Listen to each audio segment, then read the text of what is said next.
I think that light looks consistent.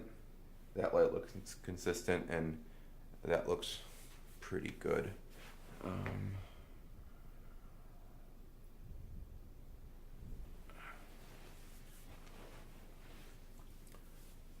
Okay, so I can do the introductions later, it doesn't really matter. But welcome everybody to Stefan Speaks Storytelling Through Narrative Life Experiences. This is our third podcast episode. Actually, it's our inaugural podcast on the principal subject of speed skating. Speed skating has been a large part of my life. I've been skating for the better part of 25 years. Today we have a very special guest. We have Nancy Swider-Peltz Sr., four-time Olympian, two-time Olympic gold medal. Fix it. Two-time world record holder. Okay, yeah, that's what I meant to say. Okay. So welcome back, everybody. Today we have Nancy Swider-Peltz Sr. Can't you edit this? Yeah, I can. I can edit it. Make sure you just get it in somewhere. I will. Okay. So I'm going to make out like we just came back. You're not going to make out. No. We're not doing that.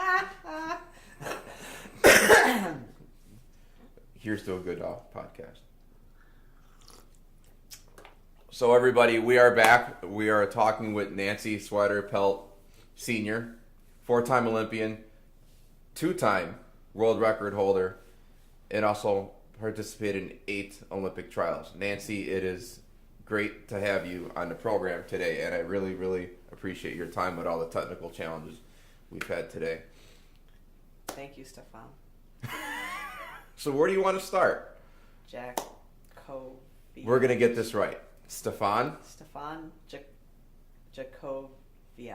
Okay, we're going to say it just like we're back in grammar school. No. Okay. Stefan. Yeah. Stefan. Władek. It's my father's name, which is Walter. Okay. Yak. Skov. Skov. Yakskovniak. Which is Jaconiak. Yakskovniak. Just like to drink cognac, you put a J in front of it. Jaconiak. Okay. Yakskoviak. Yeah. And Nancy Swider. So your original maiden name is Nancy Swider, correct? Correct. Okay. And then you got married. Yep. And I didn't want to do what everybody else does. So you hyphenated the name? Yeah. No, the reason why I did hyphenate my name is because I'm very respectful of my father. Okay. He was a teacher in the Chicago schools for 37 years. Very respected, and I liked the association with my dad. And it was just fun because people would say, "Hey, is Mr. Swider your father?" And it was just so much. I just loved being able to answer that question. I loved hearing the stories about him, and to this day, it's really cool because so many children now of the people he taught at Taft High School in Chicago are now they've heard of us, or their kids are playing with our kids in sports. Yeah, because your kids are very large presence in football. And if I did not hyphenate my name, nobody would know that was my dad. And it's really missing a big part of the fun of life, as well as the fun of knowing stories about my dad. My brothers get more of it just because it's plain Swider, whereas for me, Swider-Peltz, people aren't sure. But my kids, that's some of the reason too why 2 of my kids hyphenate. I wish my other one would too, because... Well, Nancy hyphenates and Jeffrey, yes, correct? Jeffrey, and Speedskating hyphenates. Okay. I wish Johnny would, because being in sports in this area, I think there's a lot of people who would be able to approach him and say, "Hey, is John Swider your grandfather?" Okay. And he misses out on that. So he's the one that's still in college, or is he done with school? He's in college. He has 2 more years of baseball. He's pretty good. Maybe he'll go on. Okay. Because I know he was playing baseball and football, right? Yes. Okay. And he did dabble in speed skating, from what I remember, correct? When he was little. When he was little? Yeah. So he just didn't have it? Or he just didn't like it? I think I was hard on him. Nancy, I don't think you're not hard on anybody. And, I mean that in the nicest possible way. But I'm thrilled to death that all 3 of them did not do it, because it's a lot to coach too. Yeah, because it was funny, because the other day when Darren came over, Darren's last name is, I forget. Huang. Darren came over, and you were coaching Nancy Jr., you were coaching Petra, you were coaching Brian, Emery, and Jeffrey, because they were practicing for the team pursuit before they left for for Kazakhstan. And then typically you only train 3 people at a time. That's pretty much your max. You had 2 stopwatches on. Yeah, Darren was getting coached by Eric Sepron for a little bit. Darren, no. No, I think he ran times for him. Oh, he might have. Yeah, done he that. might have Yeah, ran. Yeah. That's what I mean by he ran Right. times for the day. And then, because that's the day I kind of interviewed him a little bit of you guys, and that was that same day. Okay. But I thought to myself, there's no way she can do 6. No, It's impossible. It's hard to do 3. Yeah, right. You know, but the sheer fact that you guys were just doing team pursuit, which is much more simpler. Yeah. Well, if I don't have to technically work with people, more people can be in the group. But yeah. But I've always known you to only coach 3 people at a time, which has always been Brian, Jeffrey. Nancy. Yeah, and Nancy, and then when Bruce Conner was skating, the master skater, right. he would come in, but it'd always be that core 3 the entire time. So let's kind of go through the history of speed skating with you. How you started. You grew up in Park Ridge. I'm very familiar with the ice rink. I've been there I don't know how many times I've been there, but several times just for hockey and public skating and whatnot. So let's kind of go back and how you got involved with skating. Was it just something that you picked up? Was it in your family? Kind of take us through the history, Nancy. Well, I grew up south of Devon in Park Ridge, and on Devon Avenue was South Park ice warming house. Okay. And there was a park there, and they would flood that every year. And it was the thing to go to the park and skate. In the 60s, that's what people did. So my parents would bring us to the ice rink, the flooded ice rink, only during the cold times. And a lot of people from Park Ridge will remember this, who are in the age of right now, probably 40 to 70, would remember the ice rink at South Park. It's funny you say that because that's how I actually started playing hockey. Was they used to flood just the local area in our park in Bridgeview, and they literally take the water hose. You got firefighters would be out there, flood it, and we'd play pond hockey all night. Right. Well, it was a fun thing to do, but see, in this day and age, everybody's saving the buck. Everybody's worried about their back, and people. It's about liability now. I think that's what it is. No, I think it's more financial. Well, I shouldn't say that. I mean, it's people complaining that money, that park district money is going into water that's going to the next week might just melt right into the ground, and people think that it's just not being a good steward of money. But people have to understand too that they put flowers in a town. They do other things to spiff up a town. To invest in people, I think, is great, and to allow people to use skates. And, you don't have skates under the Christmas tree anymore. No, because there's you not don't. many places to go skate, and you have to pay so much money to go skate. But the local pond was really cool, and people we were a part of that, and I used. And they would market that at the park district. They'd say, if you want to go skate, these are the hours. Yeah. And the warming house, and they had like a potbelly stove in there to keep things warm. And I used my brother's old skates, and so I would just skate. And how old were you at that point? Starting around the age of 6 or 7 or 8. Okay. But we weren't at the rink that much. I had no idea it was an Olympic sport. But I used my brother's old skates, and I had fun with them. Were they figure skates or hockey skates? They were speed skates. And really? Yeah, they were speed skates. So how did your brother get speed skates out of all the skates to have? I don't know how that happened, but we probably just picked up skates, used skates at a store. Okay. And I think, it might have started with hockey, but then we got speed skates, and then they had local races. The JCs or Kiwanis would sponsor races. And so we were in a race once a year, and I would win because I had speed skates because they're faster than figure skates. So you basically were the only one to have speed skates? The only girl. And that is why, what was really kind of cool about it, though, is that, and this is my story, and this is what excited me. I don't even know this history. This is what fascinates me. Well, no, it's fun because this is a kind of the story of my life. Because I had black skates, the girls made fun of me. I have been. You had black skates? Yes, and that was not cool. Having because white skates was always a tradition the girl with thing. Yes. And so having the black skates set me apart, made me different. I was ostracized, but I could keep up with the guys, and I would chase the guys, and the guys would chase me, and I liked that. And so that became kind of the signature of my life. I was rejected by the girls, and the guys liked me. And so it was fun. I was just one of the guys. And because you have this very A-type. I don't know when exactly I met you, but my image of you when I first met you was just you yelling at skaters, to be honest. Because, I mean, that's what I would Coaching see. skaters. Coaching. Yes. You know, Yes. I don't know if you were coaching Brian, whoever you were coaching, but you were just always yelling and Okay, screaming. now careful. Now remember, yelling and screaming is either anger or it's because you need to yell because on the ice rink they can't lap hear times, you. Correct. You need lap times. I am You were told yelling lap by my times. skaters I'm not loud enough. So careful. But It's this not is before I knew anger. anything about the sport. I Yes. didn't know that you were yelling out lap times or, you know, you were so focused on your skaters you wouldn't talk to anybody because pretty much no one looks at you unless it's your coach for the most part when there's a lot of Well, people we've out jumped from the beginning of skating to coaching my skaters. Careful. there. Okay, so let's back up. So Before Brian Hansen was Yeah. I call So- Brian Hansen the fourth member of the Hansen family. Of the Hansen family, the Swider-Peltz family. No.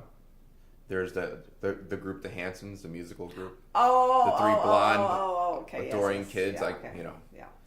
So, anyways, I used my brother's old skates, and we had races once a year. And it wasn't until I was 12 when my parents took me to the Silver Skates in Chicago. It was I've heard of the a Silver huge Skates, competition, and people would go back and look it up. It drew people from around the country to Chicago at Humboldt Park. They would have the yearly Chicago Silver Skates. The award was a pair of silver skates, the blades, Okay. if you won. And it was a huge deal. If you won in an age group, you had to move up the next year, even if the age group was 2 years. But if you won, you had to move to the next year. And it was pretty much the cap on what people would ever win would be 5. So it was the cool thing to ever win 5 silver skates, and I won So that at what by my age last were year. you at this point? I was 12 when I You were started. 12, And okay. the interesting thing is I walked into the warming house with my speed skates for this race. And I thought I'm going to be the only girl with speed skates because nobody else in the world wears black skates. That's how sheltered I was at the age of 12. I had no idea that any other girl in the world wore black skates, speed skates. And black skates were considered speed skates. And I walked in the warming house and I saw 10 girls lined up in their uniforms and black skates, and I was kind of horrified. It was like, So they had oh my their gosh. version of skin suits on at the point. Yeah, they were actually wool knitted suits. That's what people wore at that time. Interesting. And there are a lot of clubs in the Chicagoland area. There was Lilacia, there was Branislava, there was the Clappity Girls. They had I'm failing now. But there was and then the Desplaines Club, Mount Prospect Club, And then Park Evanston, Ridge obviously, Club, yeah. the Evanston Club. So we probably had 10 clubs in the area. Now we're down to Evanston, Park Ridge, Northbrook, and Glen Ellen. And that's pretty much it. That's it. And but anyways, we had so many people on each of these clubs that it was extremely competitive, and we would have enough races in the Chicagoland area for every weekend at an outdoor rink. But this anyway, is before even the Pettit was even born, correct? Pettit was 98. This we're talking about right now is 68. My Okay. first, and then a man in our town, Dick Wellbang, who was a national champion. He started a club when I was 12, and that was after Humboldt, my first silver skates. And somebody said, you know what? Because I did my first silver skates, I think I took second. And they said, hey, you should be a speed skater. And then that year, a man started a club. I joined the club, and that's how it all started. And the Park Ridge Speed Skating Club began in 1968. So you were And the I was a founding member. I was a charter member. And interestingly, in the other members on that the Park Ridge Club, we had a lot joining it to start with. Mm-hmm. One of them was Bart Connor, who is Bruce Connor's exactly. brother, and he became. Did they grow up in Chicago? They grew up in Niles, and I didn't know that. Bart Connor became, as you people know, medalist in the Olympics in gymnastics. And now he's married to Nadia Comaneci. Now he's married to Nadia Comaneci, and then another guy was David Santee, and he made the 1976-1980 Olympics in figure skating, and then I made the Olympics 4 times in speed skating. So original members went on to the Olympics in 3 different sports. So that's amazing. Very, very interesting that would happen. Because people always say, what's in the water in the suburbs of Chicago or Milwaukee for speed skating or just these Olympians? I think it was more of a speed skating has to be in the north area, and it just happened to be Minnesota, Illinois, Wisconsin. Yeah. Really was where I think there just happened to be more flooded rinks and interest, and because of the Chicago Silver Skates, people would come to the area. We just had a lot of clubs. For some reason, it just started in this area. There's a book called Devil in the White City. It's about the Columbian Exposition and World's Fair in Chicago, and they actually have pictures of them doing speed skating in there. And I was shocked that this actually might be. How long has that race been around for? Silver Skates? Yeah. Oh, you'll have to look that up. But it's been a long time. It was a long time, a very long time, and they'd had a big history, and that is why how many people, you would never imagine people coming from California for a speed skating race like that. Now you have that nationally when it comes to high stakes, Olympics, World Cup, people will travel that far. This was just a local race, but it was the Chicago Silver Skates, and it was huge. And was that the biggest race in the country at that time? I'd probably say so. Okay. Yeah. But I was just surprised how big skating was way back then. Like when I was reading this book, I was just kind of shocked, and then it just kind of all faded away to a point. Yeah, so. And it faded away because of because so many other sports are more easy to get involved in, and also faded away because the organization allowed the disintegration of it because of failure to organize it in a way that would be more attractive or to be, let's say, skater friendly.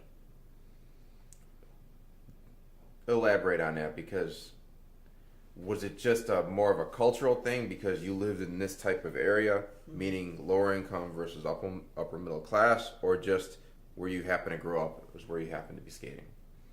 The question is, because you were kind of referred back to it was the organization. Yeah, that kind of failed. That's it.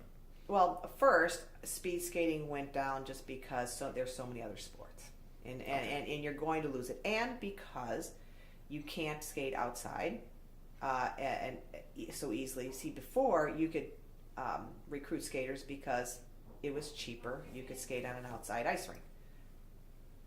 Right. Coming.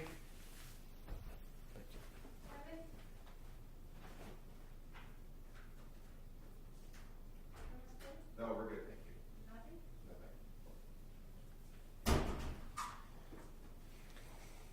Nothing? God, just let me talk next. I gotta keep my train of thought. Yeah, that's because that was a really good point. Hold on, my legs are getting too. So, So where did we leave off? so the let me. The organization wasn't supporting it. No, the reason The weather. I think a lot of the beginning of losing numbers in our sport had a lot to do with just weather and not having outside ice rinks where people could become interested in the sport, and clubs were outside and it was cheaper because you now have to pay $400 or $500 for an hour for ice session, whereas